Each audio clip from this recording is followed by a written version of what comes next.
Okay sir, चलिए ठीक है। इसी को आने मत दीजिएगा।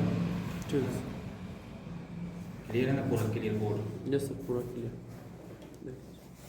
हाँ ठीक, इसको लिख दीजिए।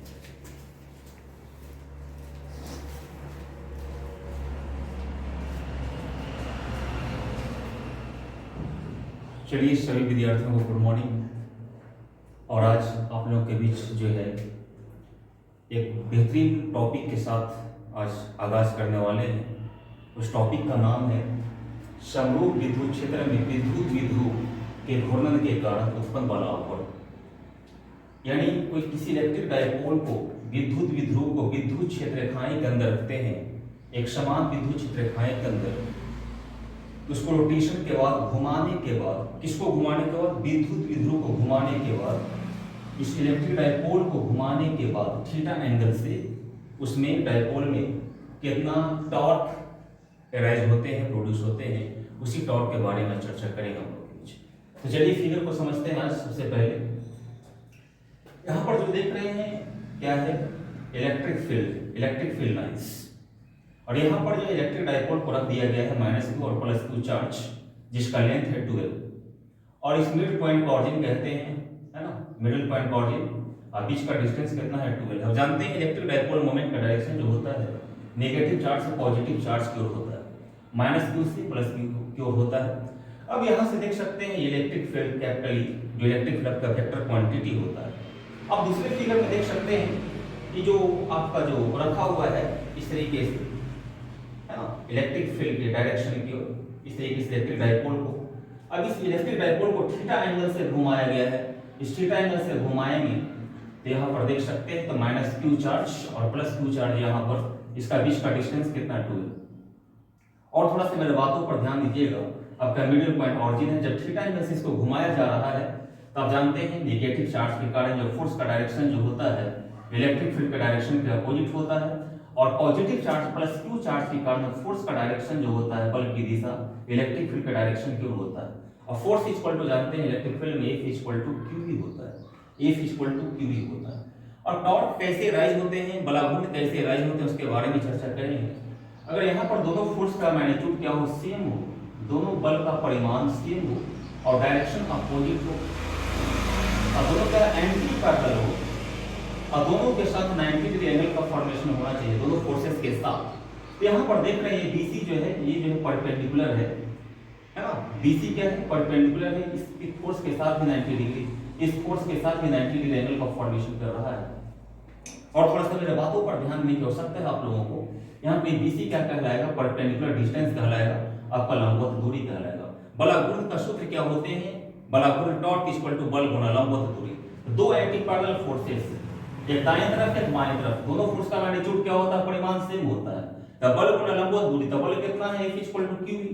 जब बल equal to F equal to QE है, और लंबवत दूरी यहाँ पर कितना है? लंबवत दूरी आपका BC है। तो टॉर्क इक्वल टू क्या हो जाएगा? F इनटू आपका BC हो जाएगा। BC क्या है? लंबवत दूरी है।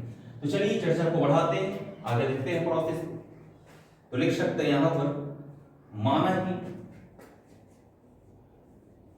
माना कि विद्युत विध्रुव, माना कि विद्युत द्विध्रुव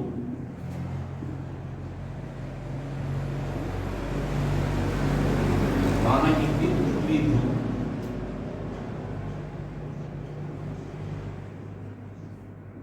जिसका आवेश क्रमशः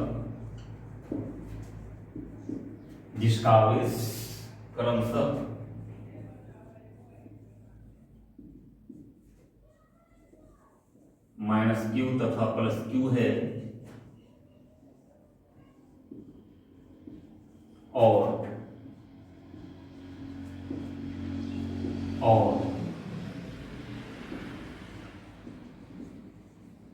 उनके बीच की दूरी 12 है,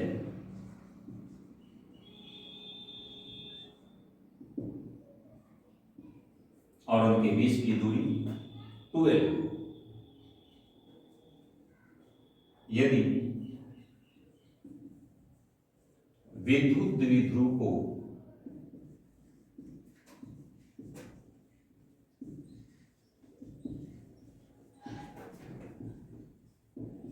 यदि विद्युत द्विध्रुव को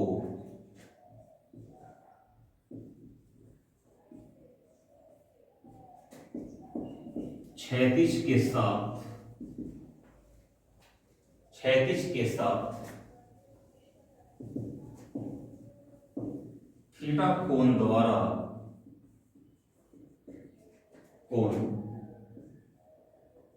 घुमाया जाए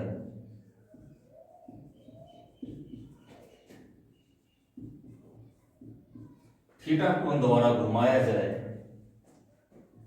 तो इस स्थिति में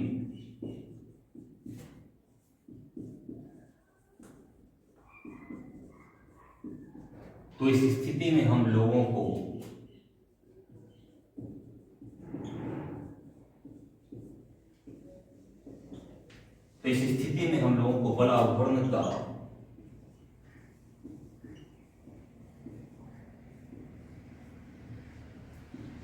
बल आघूर्ण का व्यंजक प्राप्त करना है।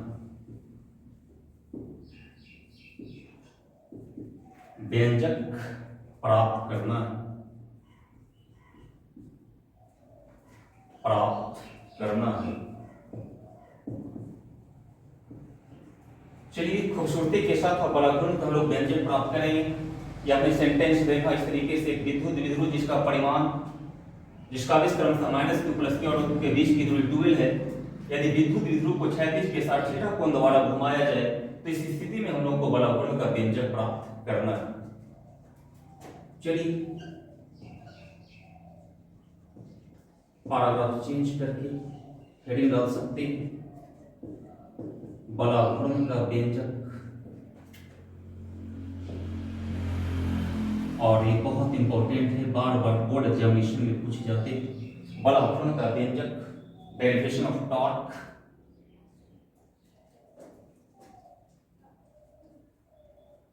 चलिए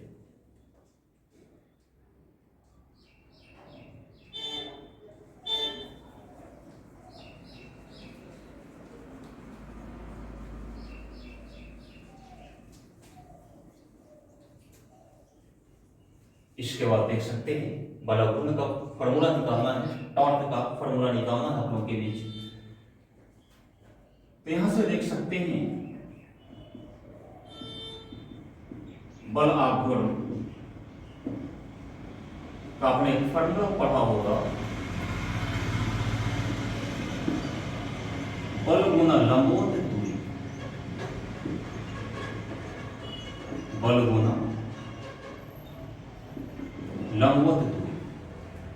और यहां पर बल आघूर्ण को टॉ से सूचित करते हैं। टॉ बल कितना लग रहा है? 2 एंटी पैरेलल फोर्सेस, 2 समानांतर बल, एक दाएं तरफ एक बाएं तरफ एक, और लंबवत दूरी कितना आपका फिगर में BC। तो यहां से देख सकते हैं 1 × BC। और इसकी खूबसूरतियां बढ़ा सकते हैं, टॉर्क = F। और F का वैल्यू यहां पर पुट कर दीजिए। F का वैल्यू कितना है आपका फिगर में देख सकते हैं, QE के बराबर, QE और into BC। Equation number first, कोई समस्या नहीं होनी चाहिए।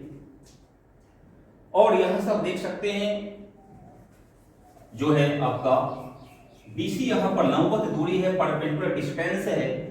इस ट्रायंगल में आप देख सकते हैं ट्रायंगल ABC, और थीटा एंगल से जब डायपोल रोटेट कर रहा है, इसी रोटेशन के कारण आपको टॉर्क निकालना है। तो यहां पर देख सकते हैं त्रिभुज ट्रायंगल ABC में देख सकते हैं आप, बढ़ाइए प्रोसेस को।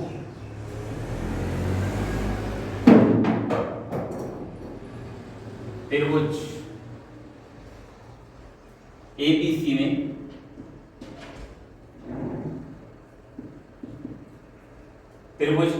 में देख सकते हैं, यहां से sin थीटा का वैल्यू वहां से निकाल सकते हैं आप। sin थीटा का फॉर्मूला जानते हैं, लंब अपॉन कर्ल तो यहाँ पर क्या हो जाएगा, एंगल के सामने वाली भुजा लंब that is perpendicular, this is the hypotenuse, angle के सामने वाला साइड जो होता है लंब है, लंब आपका BC। अब कर्ण कितना है आपका 12, कितना है हाइपोटेनस आपका 12 के बराबर। जब यहां से क्रॉस मल्टीप्लिकेशन कीजिएगा BC इक्वल टू क्या मिलेगा आप लोगों को, 12 sin थीटा, 12 sin थीटा के बराबर cross multiplication BC equal to 12 sin theta. अब BC का वैल्यू जो है इक्वेशन फर्स्ट में पुट कर दीजिए, तो यहां से बढ़ाएंगे प्रोसेस को। चलिए, इसलिए BC का मान समीकरण 1 में रखने पर, अब आसानी पूर्वक यहां पर रख सकते हैं वैल्यू को, BC का मान समीकरण 1 में रखने पर, चलिए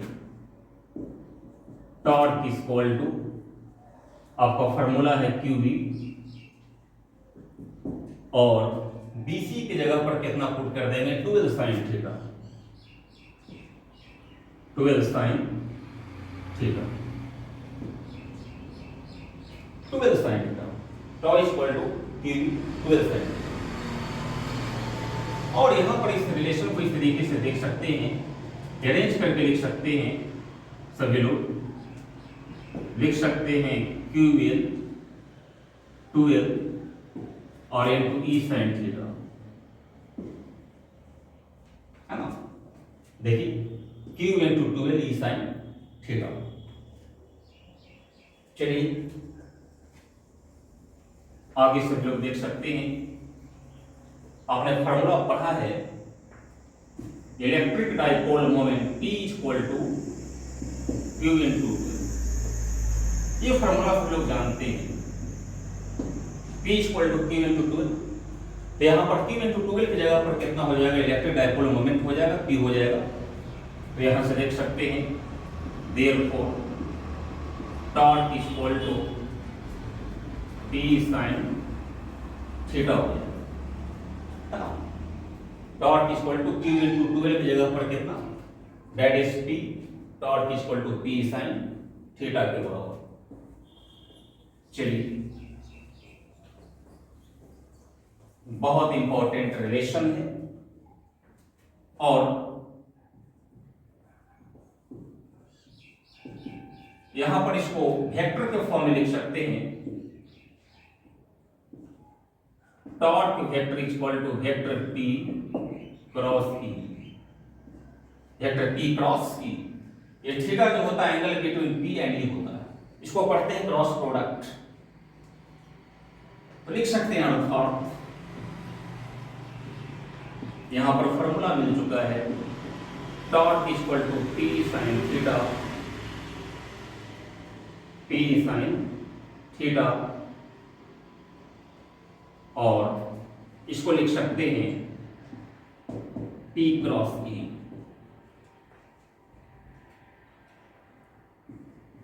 बहुत इंपॉर्टेंट रिलेशन,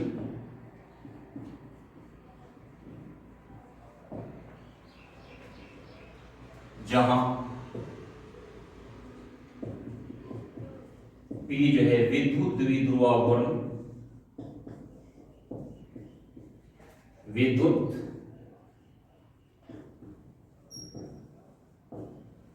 द्विध्रुव आवरण,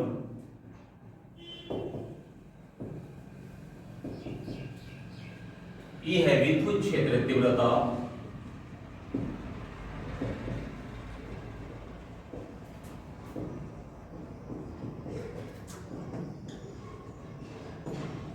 विद्युत क्षेत्र तीव्रता, और थीटा को कहते हैं वेक्टर P और वेक्टर E के बीच का कोण,